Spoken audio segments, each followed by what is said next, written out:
Hey everyone, I'm Callum and this is BedrockGG, and this is our first look at wands. This is where we spend a few minutes looking at new add-ons and giving you our first thoughts so you can see if this is something you should consider adding to your world. It's available now on the Minecraft marketplace for 310 minecoins and it's been made by Minty. So, taking a look at the guidebook. As you can see, it's a pretty simple guidebook and it does support translations. Now, they give you a very simple steps to creating these wands and infusing them. And we'll go through that in a minute. However, when we look at the different wand types, you have two categories of them. You have the wooden ones. So these are just made out of each individual wood type. And there's some different styles, so you can get a little bit of a cosmetic choice out of it. And then you have two diamond wands.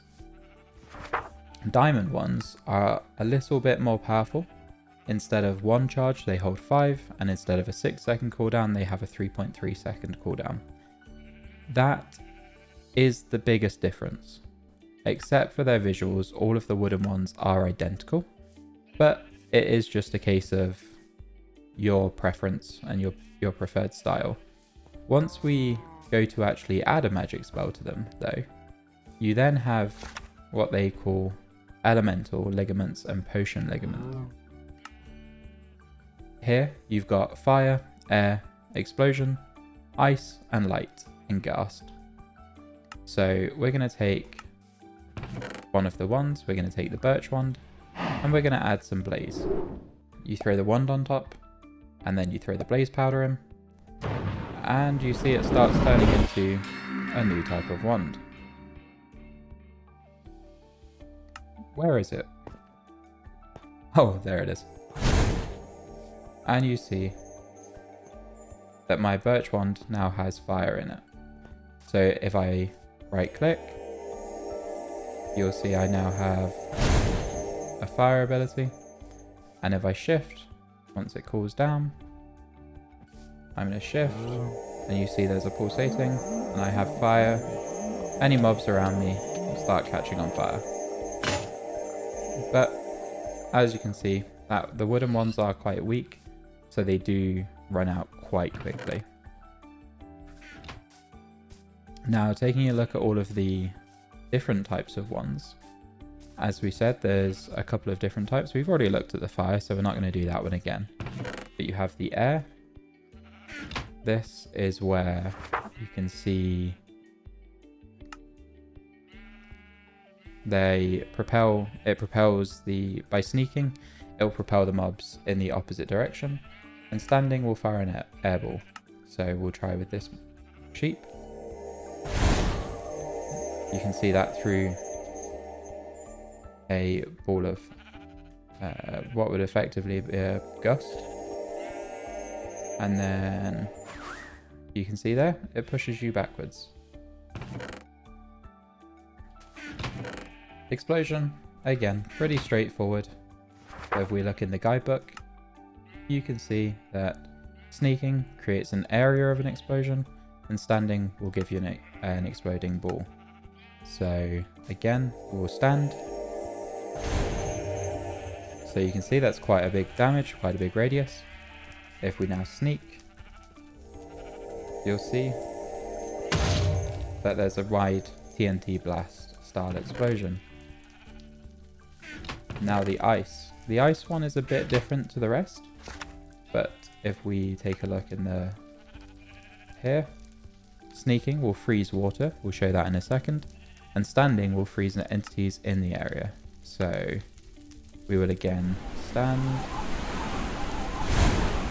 and you can see that everyone here is standing. That fire might be getting a bit out of control.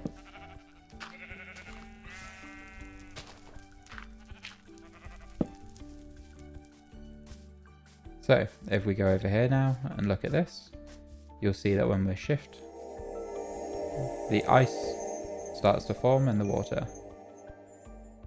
This will make it easier if you wanted to cross large areas of water, but it is quite slow, so it's something you'll have to get used to doing.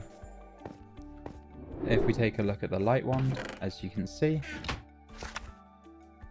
if we look in the guidebook again, sneaking will create a repellent light field, and standing will emit light. So if we take this here, for this we're going to need to set the day time to midnight, and here we're going to shift, and you can see that creates this misty look. And then if we stand, you'll see that it creates a temporary spot of light around you. It's really cool, especially if you're wanting to go through caves at night. Overall, it's pretty good. Coming back to daytime, we're now going to have a look at the ghast. So if we look in the guidebook, the ghast, sneaking will create a ghost mode, and standing creates explodes any entities around you. So let's pull out the wand. If we're going to sneak now,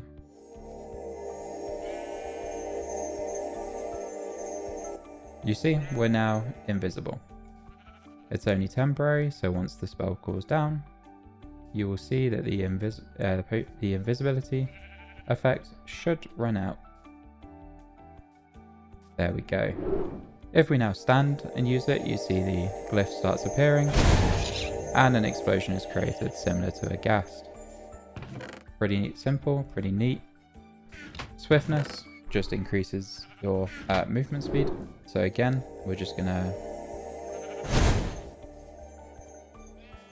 fire it forward. It will now speed up, give a speed buff to the sheep. And if you do it on yourself, now the player has a speed buff. Pretty self-explanatory, pretty simple. It's a good way of getting potion effects on you if you want something that's not just drinking a potion. And then we have weaving. So weaving is basically like a floating effect. So if we stand and use it, you see that the sheep starts flying away. It will kill them when they come down. For players, anything around them will start also floating. So it's more of a radius effect at that point. As you can see though, the wand doesn't last for very long. It's quite a powerful ligament, but it is quite fun to use.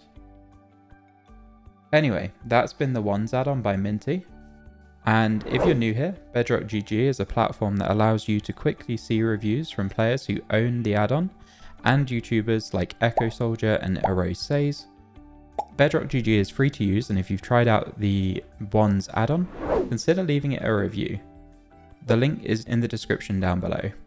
Please remember to like and subscribe, and let me know what your favourite wand is in the comments.